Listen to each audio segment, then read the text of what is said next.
Bismillahirrahmanirrahim.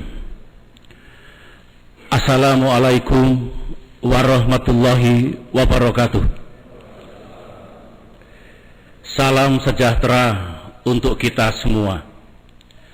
Saudara-saudara sebangsa dan setanah air yang saya cintai dan saya banggakan. Malam ini saya ingin memberikan penjelasan kepada rakyat Indonesia mengenai hubungan Indonesia-Malaysia. Marilah kita mengawalinya dengan melihat perkembangan dan dinamika hubungan kedua negara. Salah satu hubungan bilateral Indonesia yang paling penting. Hubungan Indonesia dan Malaysia memiliki cakupan yang luas, yang semuanya berkaitan dengan kepentingan nasional, kepentingan rakyat kita. Pertama, Indonesia dan Malaysia mempunyai hubungan sejarah, budaya, dan kekerabatan yang sangat erat, dan mungkin yang paling erat dibanding negara-negara lain, dan sudah terjalin selama ratusan tahun. Kita mempunyai tanggung jawab sejarah untuk memelihara dan melanjutkan tali persaudaraan ini. Kedua, hubungan Indonesia dan Malaysia adalah pilar penting dalam keluarga besar ASEAN. ASEAN bisa tumbuh pesat selama 4 dekade terakhir ini, antara lain karena kokohnya pondasi hubungan bilateral Indonesia-Malaysia. Ketiga, ada sekitar 2 juta saudara-saudara kita yang bekerja di Malaysia, di perusahaan, di pertanian, dan di berbagai lapangan pekerjaan. Ini adalah jumlah tenaga kerja Indonesia yang terbesar di luar negeri. Tentu saja, keberadaan tenaga kerja Indonesia di Malaysia membawa keuntungan bersama, baik bagi Indonesia maupun bagi Malaysia. Sementara itu, sekitar 13.000 pelajar dan mahasiswa Indonesia belajar di Malaysia, dan sekitar 6.000 mahasiswa Malaysia belajar di Indonesia. Ini merupakan aset bangsa yang harus terus kita bina bersama dan juga modal kemitraan di masa depan. Wisatawan Malaysia yang berkunjung ke Indonesia adalah ketiga terbesar dengan jumlah 1,18 juta orang dari total 6,3 juta wisatawan mancanegara. Investasi Malaysia di Indonesia 5 tahun terakhir ini, 2005-2009, adalah 285 proyek investasi berjumlah 1,2 miliar dolar Amerika Serikat, dan investasi Indonesia di Malaysia berjumlah 534 juta dolar Amerika Serikat. Jumlah perdagangan kedua negara telah mencapai 11,4 miliar dolar Amerika Serikat pada tahun 2009. Hal ini menunjukkan bahwa hubungan ekonomi Indonesia-Malaysia sungguh kuat. Namun, hubungan yang khusus ini juga sangat kompleks. Hubungan ini tidak bebas dari masalah dan tantangan.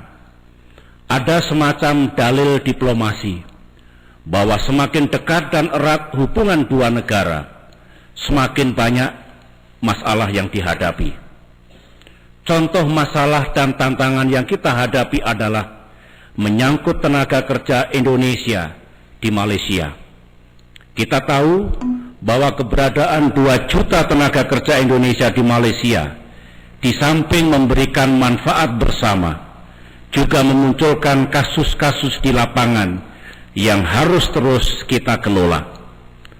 Oleh karena itulah, sejak awal saya berupaya keras untuk memperjuangkan hak-hak tenaga kerja Indonesia, antara lain menyangkut gaji dan waktu libur, memberikan perlindungan hukum, dan mendirikan sekolah bagi anak-anak tenaga kerja Indonesia. Dalam kunjungan saya yang terakhir ke Malaysia, kita telah berhasil mencapai kesepakatan mengenai pemberian dan perlindungan hak bagi tenaga kerja kita di Malaysia.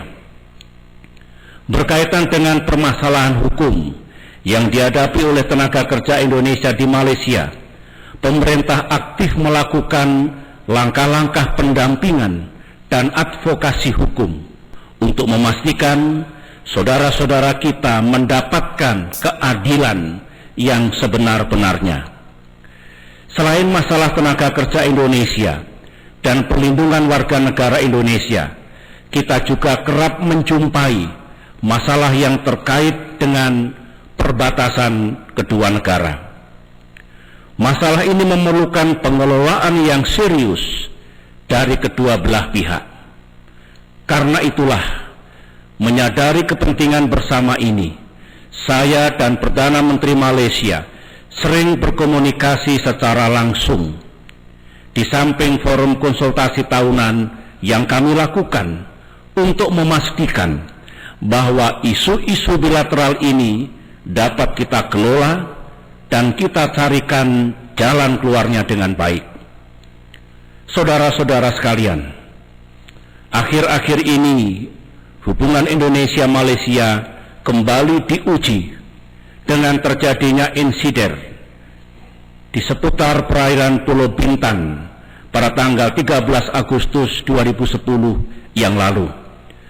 Berhubung insiden ini menjadikan perhatian yang luas dari kalangan masyarakat Indonesia, pada kesempatan ini saya ingin memberikan penjelasan tentang duduk persoalan yang sesungguhnya dan langkah-langkah tindakan yang diambil oleh pemerintah kita.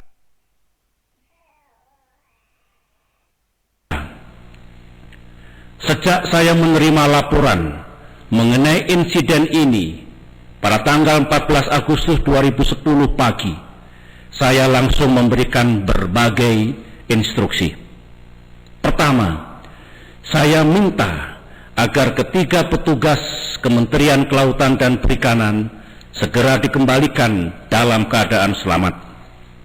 Kedua, saya juga memerintahkan untuk mengusut tuntas apa yang sebenarnya terjadi dalam insiden tersebut. Segera setelah itu, Menko Polhukam dan Menteri Luar Negeri melakukan tindakan-tindakan cepat untuk mengelola penanganan insiden tersebut dengan mengambil langkah-langkah yang diperlukan. Terhadap insiden ini, kita semua sangat prihatin, dan saya ingin agar masalah ini segera diselesaikan secara tuntas dengan mengutamakan langkah-langkah diplomasi. Saya ingin mengatakan bahwa sejak terjadinya kasus ini, pemerintah telah bertindak, sistem pun telah bekerja. Saya juga menekankan bahwa masalah seperti ini harus